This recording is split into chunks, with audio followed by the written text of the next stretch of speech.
So, yeah, I'm Steve. I'm in the business of cybersecurity, so that's by way of a caveat about the talk, but it's not a complete plug, I promise. The contact details up here that they'll be up at the end if anybody wants to sort of reach out and find out a bit more about what I'm going to talk about.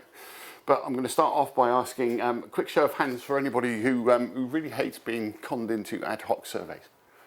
Excellent, right. With apologies to Bill Bailey. And so, yeah, what I'm really interested to find out is anybody here actually doing or in charge of security at their place?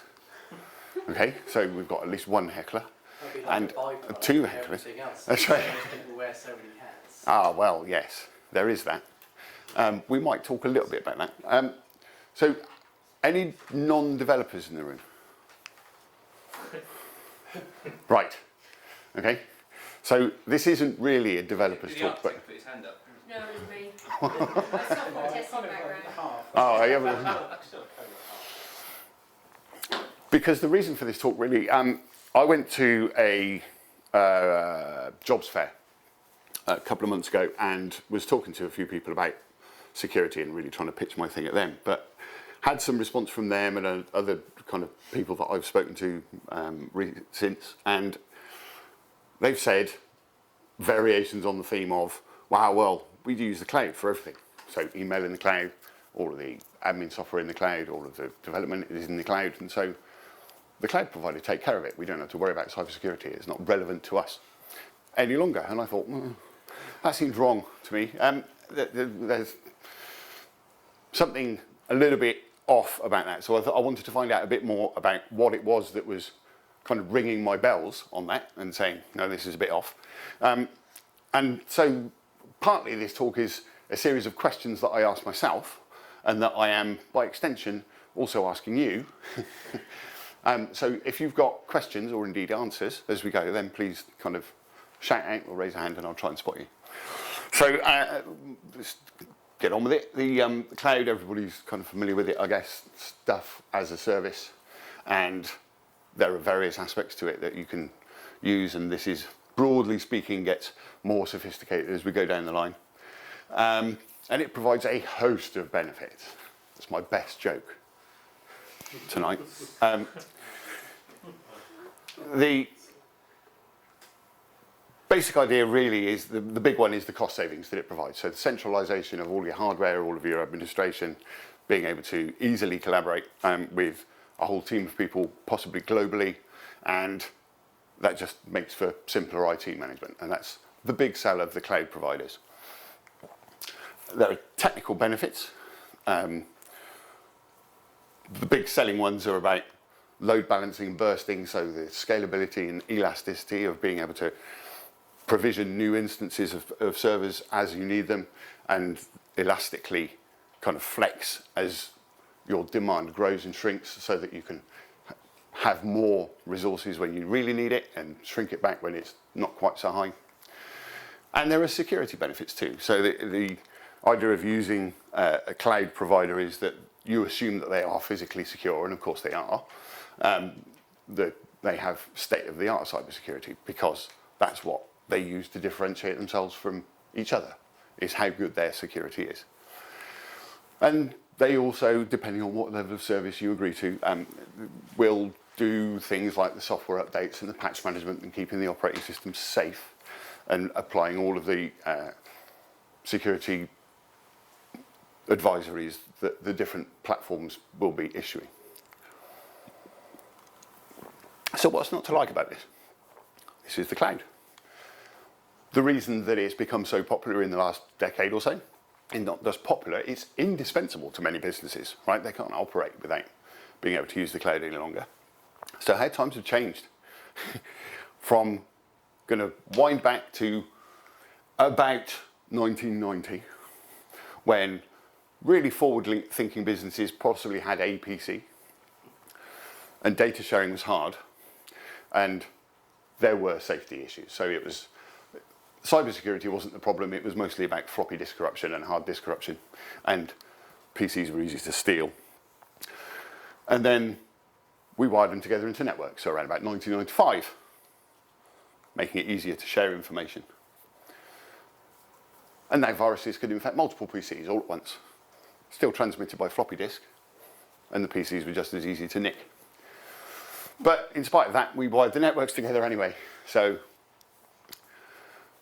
by about 2000, the internet, or the World Wide Web, was just starting to take off. It's about a decade old at this point, and the internet itself is much older than that. But around about the year 2000, it becomes really popular.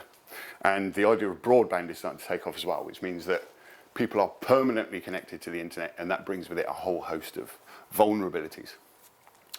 So we made some new problems with email now taking over as the biggest vector of transmitting malware around, and social networking is a new distraction, introducing its own set of vulnerabilities, and email is just a big problem for everybody, not just the distraction, just the amount that we get. So this is about 2000, and then the internet really wasn't what we expected. We were expecting something that was a safe, secure bunch of information that's easily accessible, that coalesces the global knowledge of everybody all in one place. And what we got was a hideous mess, where you can't tell accurate and inaccurate data is indistinguishable. Right? It's very difficult to tell what's real and what's not. You know, somebody said it on the internet, it's bound to be true, right? And we started mixing up the ideas of privacy and security, and politics got involved, a load of hastily hammered together legislation to deal with these apparent problems. So, about 2005, we made the cloud. So there's this, theme there of five-year jumps. But we hoped that the cloud would help with some of these problems, that it would be more efficient, that it would centralize our IT resources and reduce the cost. And it would be more cost effective, and we hope that it would be more secure too. But maybe the cloud isn't what we expect either, because it's been bigged up for the last 10 years as the answer to some of the security issues that have kind of skipped over a little bit since 1990. But it's easy to see the cloud as just a bunch of computers or an outsourced IT department. And people do see it as that, I think. That is the impression I'm starting to get. And this refers back to the question I started off at the beginning about why the response to me was, we don't need cybersecurity because we're in the cloud. And I think it's because people are seeing it as a panacea for security issues. So it's kind of like a leasing agreement in the cloud. It's kind of like leasing hardware, except that you don't actually need to take delivery of the hardware and store it somewhere.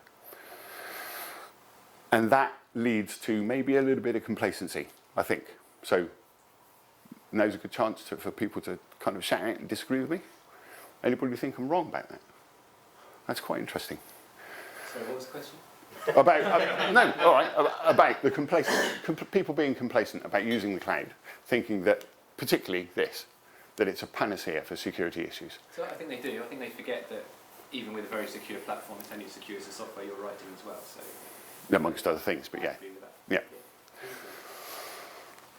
Ooh, have I gone too far? Yes. So there is still this need for management in the cloud. Local management is what I'm talking about here, local IT management.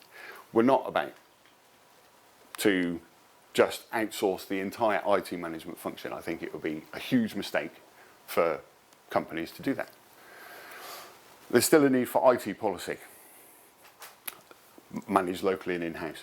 Business continuity is obviously a big issue because data loss isn't just about being hacked by some external hacker.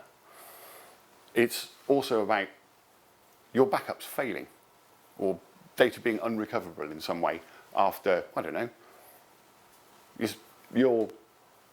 either your local servers or your cloud data center gets flooded out, for example. And incident response is your responsibility as a company. Doesn't matter where you store your data. If there is a data breach of some kind, it's still your responsibility to tell your customers about it. And if you say, well, it's not our fault, it was the cloud provider's fault, they caught fire, your customers aren't going to be very impressed by that response. So the need for management remains. And all of the things that is promised about the cloud, that it's a shared on-demand, inexpensive, accessible resource, these are all true, but they are risks as well as benefits.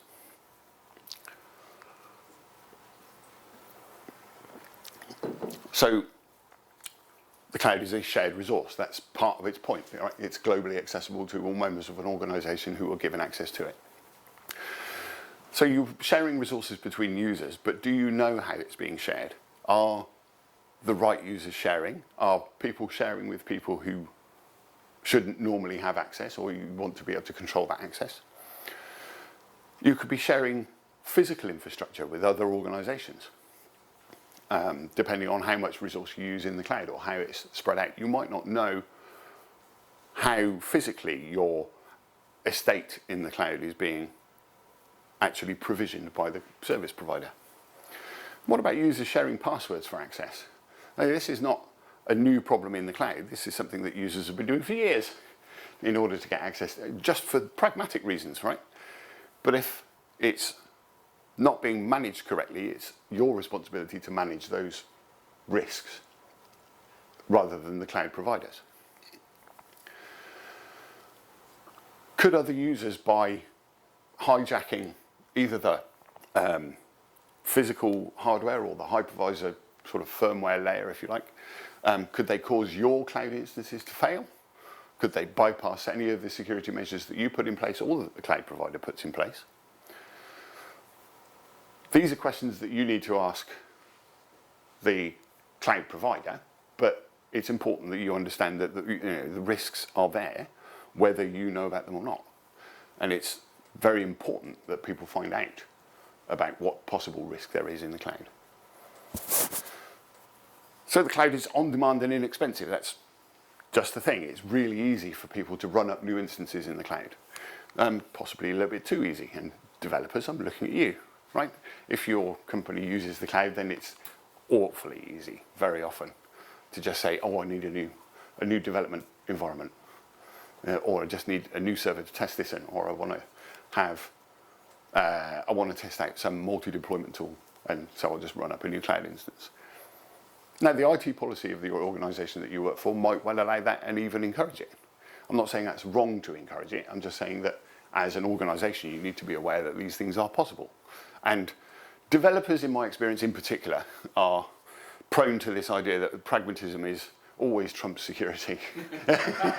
If they can find out the prod passwords, then it just makes life easier. Then it saves them 10 minutes on a Friday afternoon, then they'll do it just to get stuff done. I'm a developer as well, by the way. And it's accessible. So it's globally accessible from anywhere on the internet. So if it's accessible by you from anywhere on the internet, it's accessible to anyone. And it's just another IT resource connected to the internet. It's still a server. Even if it's not hosted directly on your premises, using your internet connection, so to speak, it is still your IT resource. So some of the old, kind of the internet era, if you like, issues still apply in the cloud.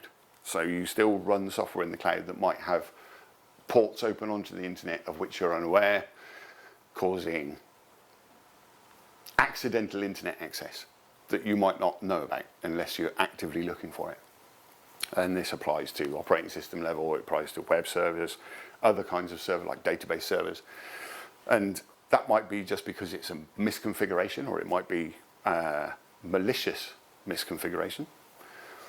And what about unauthorized packages? There is a policy that's common in kind of big corporations about you're not allowed to install any unauthorized packages. And a lot of small businesses are a little bit more flexible or possibly lax on this point. But it's still an important idea that the unauthorized packages aren't, or rather banning unauthorized packages isn't just about making life difficult for devs or for anybody. It's also about the vulnerabilities that they may or may not introduce. And a local IT management function is to keep monitoring any of those vulnerabilities. And controls are therefore needed in the cloud, just as they were in traditional IT departments, right? The security problems that are faced are broadly the same, so the cloud introduces some of its own difficulties, which we're going to cover in a moment. But the IT policy still needs enforcing, which means it needs monitoring. And that is still a local IT management function. And it has to remain that way. Nobody is going to do that for you. And the providers themselves are not invulnerable to cyber attack. They are, in fact, a huge target. Right? Big cloud provider, take Amazon or Microsoft. They are a massive target for hackers. I can't imagine why. And it's probably because if a hacker could take down Amazon Web Services, they would affect millions of people at a stroke. And hacking occurs for a variety of reasons, but hacktivism and denial of service are two major problems faced kind of globally. And that would be a massive coup for any kind of hacktivism group. So I took down Amazon Web Services. They just crunch globally. So, the cyber risk then, in the cloud or not in the cloud, makes no difference. But if your provider were breached, would your data in the cloud be vulnerable? That's the question that companies all over the world need to ask themselves. And it's your data, so it's your responsibility, right? No cloud provider is going to treat your data with the same respect or value it as much as you do. Just a fact. And so some cloud providers have already been hacked. Well, not hacked. So these are data losses rather than actual hacks, but some of them are actual breaches. These are all links. So I don't know whether Paul's going to make the slides available or you want me to make the slides available. But yeah, I mean, these are all links to news articles that are these are just the first half dozen I found. There are quite a few over the last 10 years, but these are probably the most high profile ones. And it's the familiar old threats, by and large. As I say, not all of those were actual external breaches, but the ones that were mostly, it's the insider threat that is that's the big thing at the moment, is Ashley Madison, if I remember rightly, was a discontented ex-employee who had access to the data and managed to exfil it before they actually left. But it's still about viruses, and ransomware obviously is a big thing at the moment, and insecure applications. So by insecure applications as opposed to vulnerable software, I'm trying to make a distinction between stuff that you buy versus stuff that you develop, right? So developing secure software is famously difficult, and it's difficult for you as well as Microsoft or Google or whoever. And user error is still a problem, right? So if somebody deletes your data by accident and you haven't got a backup, then it's gone. That's it. It's less of an issue in the cloud, as probably everybody knows, but the cloud does introduce some new vulnerabilities that weren't really present before 2005. Because the cloud providers have their own APIs to allow you to access your instances, and some of those may be vulnerable to attack. Now, I don't know of any specific instances where APIs have known exploits at the moment, although in truth I haven't looked that hard. But I think that would be pretty high profile if somebody did manage to crack into it. But it's not an impossibility. And the real point is that using the cloud always is just, by its nature, is going to introduce an extra layer of internet communications between you and your data, because the cloud is on the internet and you have to access it somehow. So the security of the channels is an issue. And of course, provider failure could be catastrophic. Well, it could be catastrophic for them. Could it be catastrophic for you? There are ways that it's not hard to imagine ways that you could ameliorate that problem. And then the big thing is, if you put all your data in the cloud, there's no getting away from the fact that you've just handed all your data over to somebody else to manage and given them responsibility for it. And as I mentioned previously, they're not going to value it as much as you do. So you still need to manage your own data, and the security of that data is still your responsibility, ultimately. So the bottom line is you can't just abdicate responsibility for security or any of the issues surrounding your data just because you've migrated all of it into the cloud. The same goes for your applications, the same goes for any of the collaboration tools that you use. If it contains data that you value, then you should value it enough to manage its security locally. And obviously, depending on the provider for all the security is a massive risk for anybody anyway.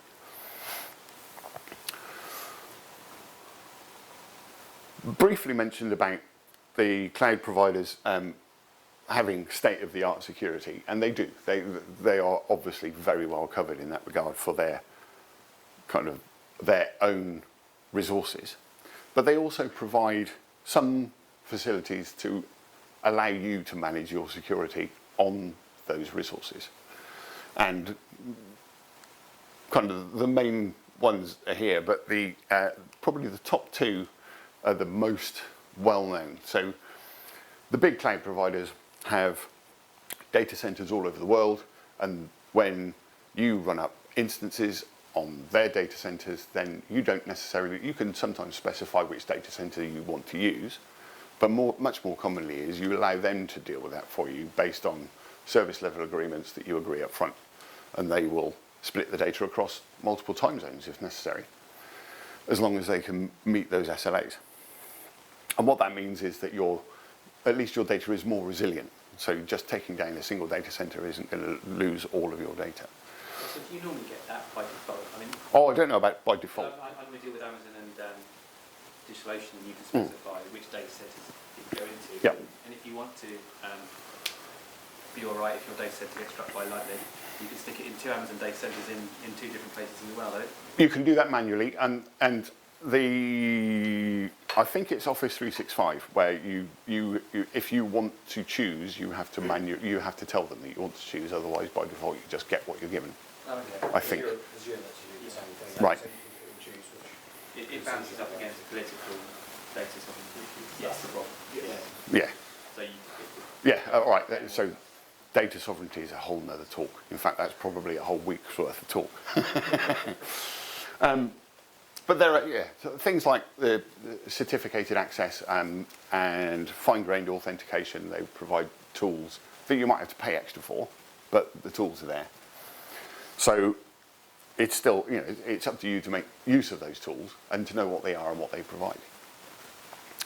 But the provider security is only going to go so far, because if you rely on passwords to access your data and your credentials get nicked, or even if you have certificated access and your certificate authority gets stolen, it's not your cloud anymore. So, it's your estate. IT needs management. It's your IT, whether it's in the cloud or not. The cloud is IT, that's it. It needs to be locally managed. And if the weather's bad, then there are the usual precautions that you can take. These things haven't significantly changed since we started networking PCs together. Take backups. It's still the number one thing.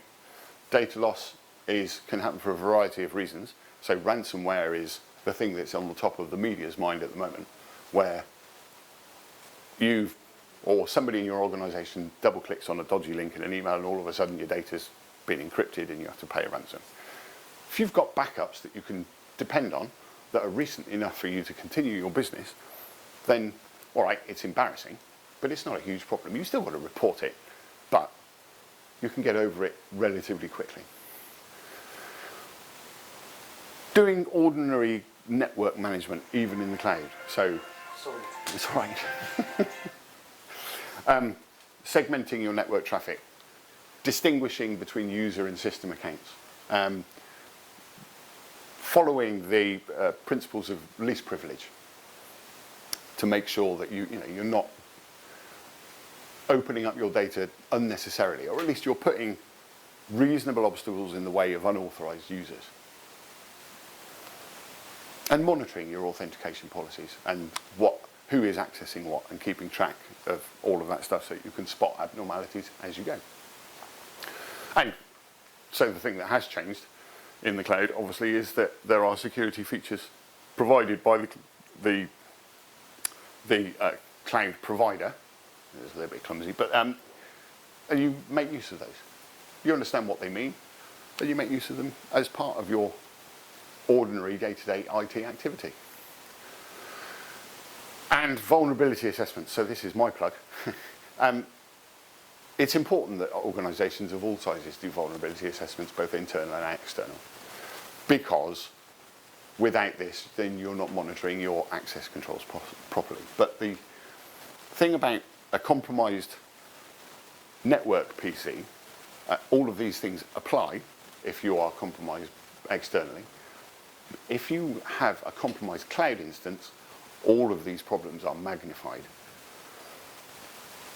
The unauthorized use with password cracking is very commonly done in the cloud, and there are already cracking networks that you can just pay a few dollars an hour to crack passwords that are using other people's cloud instances that have been hijacked.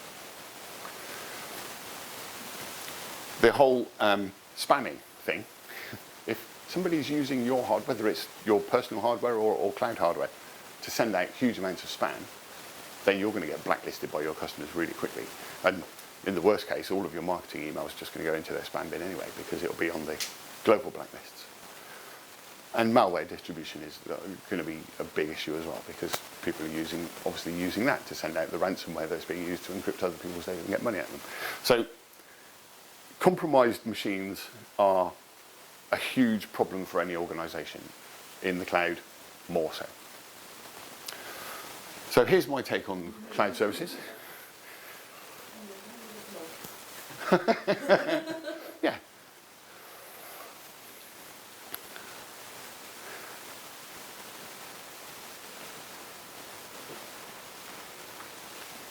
So that comes as a t-shirt. There you go. That's your first That's it. Yeah. So the definition of security hasn't changed in centuries, frankly. It was the same definition for Elizabeth I, it was the same definition for the Romans as it is today in the cloud. It's about keeping your data safe from unauthorized access. It's about making sure that your data is intact at all times, that nobody has vandalized it or deleted it. And it's about making sure that it's available to you when you need it, and not available to people who aren't allowed to see it at all, whether it's in the cloud or not. So that's it. That's me. Thank you very much. Any questions? How much do you think it's the fault of the cloud providers, particularly maybe sales and marketing? Like, the example I'm thinking is like spinning up a database. So pre-cloud, you spin up a database on-premise, and if you did everything like click, click, boom, no one else could see it because it would be always behind the firewall. Do that today, and by default, it's a username and password away from anyone. And that's kind of scary, but it's kind of also the big sales and marketing push for a lot of cloud providers. They're like, look how easy it is, now you can get it from anywhere.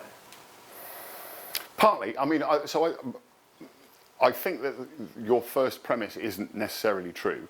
That you're right, it's easy to run. You know, you can just download, say, MySQL, and even download the wrong version and just run it up and keep all the defaults with the default root password, and it will, by default, start talking on the internet.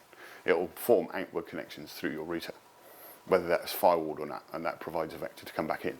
So, but although, I mean, that's not a massive issue, and you're right, it is much less of an issue than it is in the cloud, because you don't get firewalls in the cloud by default. Yeah, that's the thing, isn't it? Yeah. I guess that's probably what I'm really trying to say. And it's a poor excuse because, like, we should all know better, and we all know what a firewall is, and that's the point of your talk. It's like what you're trying to say. It's like we should know better. We should. I think we should. Yeah. On the cloud as well. It's just why don't they come as standard? I'm not quite sure how you do it. I was thinking in AWS, if you fire up like an RDS, whatever, MySQL instance or something, you have to create the user account through the wizard, don't you, if you're doing it by the GUI. But then when you assign a security group, and if it's the very first time you run it, isn't the default following their less privileged model, in which case you can't access anything until you set the right firewall rules? So it's... If that's you true, can't access to then it in the yeah, first place right. until you create Pretty a rule. good, yeah. And so it's down to a people thing again to, you know, open that up or not. No, I'd not realised that that was the case, because if that is the case, then people are starting to wise up to this idea of least privilege by default. And no privilege by default. Their IAM stuff, which I like, and I follow that very well. I think there's users particularly cracky on that, because I think you can just go in, I want to create a SQL server, please. Fuck yeah. Mm. You can RDP into it if you use no password. Mm. Yay. Yeah. So that's what I'm talking about. I think that's what you're talking about as well. IP address, it doesn't tell you how to do anything else. It just says RDP, password, like please. RDP for any IAS as well. Yeah. And RDP internally has its own vulnerabilities too. So beyond the API, I suppose you could think about it as part of the API that the Microsoft are giving you to access your cloud instances, I guess. But it's another channel for attack, and it's still something that the cloud users have to be aware of. And I guess part of my point really is that, as I started off saying, I think that a lot of organisations are saying, "Oh, we're in the cloud. We can just." They are now our IT management function, and I think that that is not the case. And that's both of these things are an excellent case in point. You still need technical people in-house who understand the issues and the risks, and are able to manage it at that level. Someone built this IP scan, and it would scan thousands and millions of IP addresses within a minute on a screen. Yep. You see what was on it? Yeah. And there was all sorts of ridiculous things on there. People had RDPs that were open, and they were industrial producers. So they were like timing and water processing facilities, heat processing facilities, utilised with those nuclear facilities on there. No, that's it. I mean, I've got tools that it is, in my opinion, the biggest threat generally in cybersecurity is the automated. It's partly the automated scans, and then partly the malware toolkits, which are downloadable for inexpensively, to actually exploit some of these things with real nastiness. But it is possible to just scan the whole internet. It's going to take a while. They did. But, yeah. They scanned all of the accessible IP addresses on the internet, and it took less than a day. Yes, they were looking at that. Ridiculous. Yeah, they looked at all of the common ports, and they restricted it, I think, to the Microsoft ports. Yeah. But I mean that takes it down to about 200 and something. But so it's possible. You can do it from your home PC. Yeah. Right? It's not. I like it. Go Yeah, see what you can find. but this isn't a malware attack. This is just a scan. They probably used Nmap. I don't know the details, but that is just a network. That's a network management tool. It's used by network management professionals internally. It's not malware. It's not. Custom to do the amount of IP addresses per network. And you have a whole operating system dedicated to it called Kali, Yes. which is just full of security tools, Yeah. which is probably what a lot of people use. They can just go through one tool, the next, but And just try it and see what works. Yeah. But the way I would look at this whole cloud thing is they probably provide a sensible set of defaults, and you can rely a little bit on their own security for what they provide, but you're building layers on top of that, and that layer that you build is always down to you, so it's always a people thing about how you configure that. Security of any kind always comes down to people anyway. Yeah. Right. But it's not just that as well.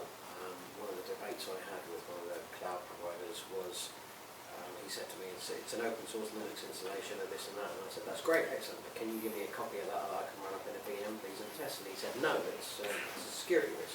Well, it's a security risk. In my head I said, I think it's only a security risk if you've got things there you don't want me to see. But if it's safe, you wouldn't have a problem with me having a look at it, because I would say, yep, I'm happy with that, off you go. But their default answer to security was, no, you can't see it. Okay, thank you very much. Yeah, that is peculiar. Yeah, well, you think our attitude to security is generally changing?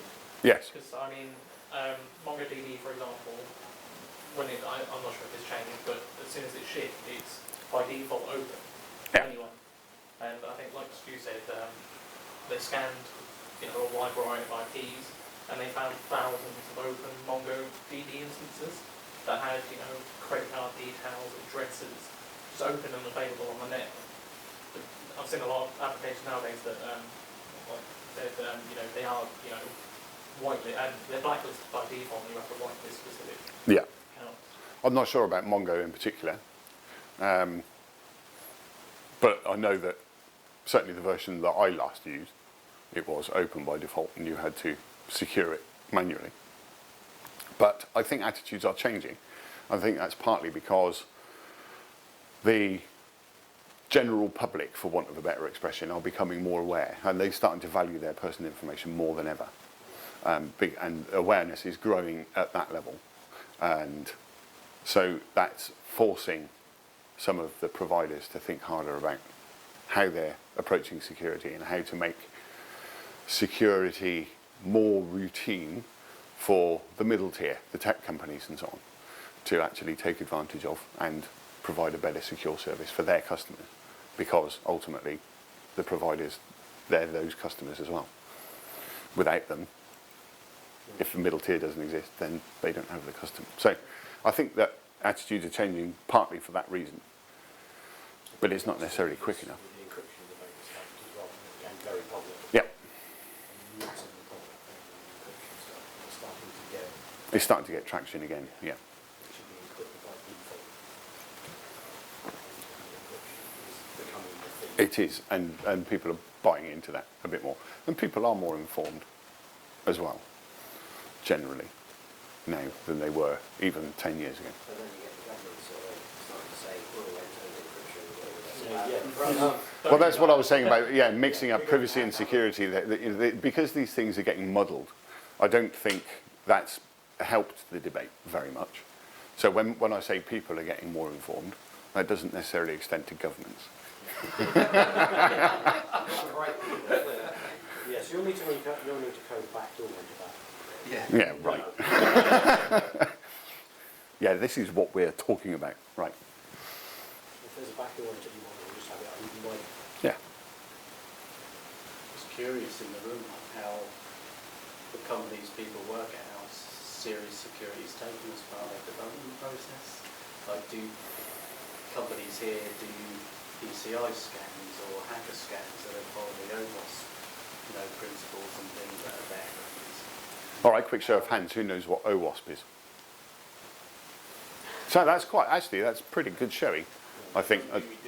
But just knowing that it's there and what it's kind of for is important in at least raising the awareness. General appreciation is you need to make your infrastructure as cloud as secure as possible. If you see an application on it, You're only as secure as the weakest link, same as everything. Yeah. Yes. You did learn a new one though. There's a Google hacking database. I didn't know about that. So you can do. There are some really fun Google hacks, and if anybody gets in touch, I'll send you a link. It's hilarious fun. Watching people's webcams. You can just Google for open webcam ports, and it will connect you directly to somebody's open It's webcam. scary what might come back. It could be. Yeah. The scariest. Sorry. There's an entire website devoted to Yes. this on webcam. Yeah. It is terrifying, and so people think.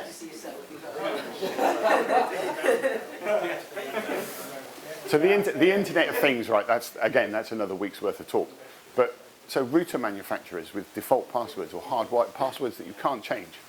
The latest thing with the Mitsubishi car that's been hacked, where you can turn the alarm off and turn the engine off while it's running, with a hardwired. The Wi-Fi password is hardwired in the firmware. You can't change it, and it's crackable, right? There's a video of somebody, I can't remember which one of the tech websites had a video on YouTube, guy driving down and they said, right, I'm now going to hack your aircon and start turning things on and off. Bits and pieces while he was driving. They're like, what?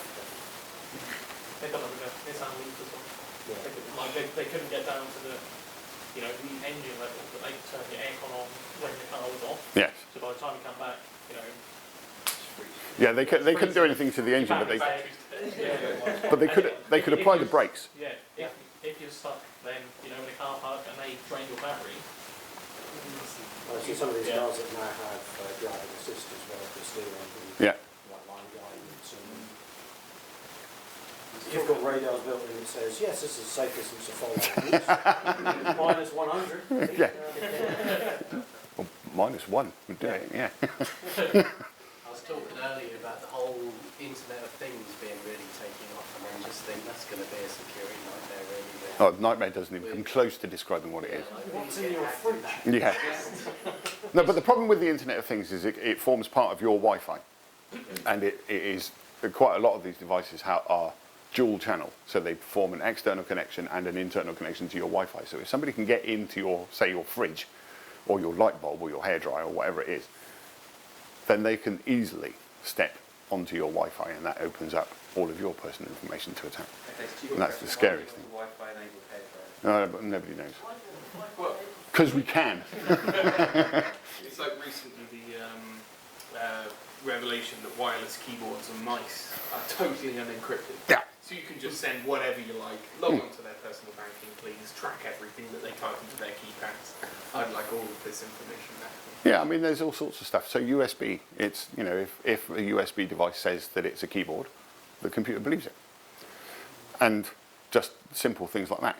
But it does go up to the other end. So I was reading an article recently that somebody has, I can't remember what the attack was now, but they were reading electromagnetic interference off the case of a PC in order to crack a password or something. I can't remember what, but it was that level of sophistication by coil interference.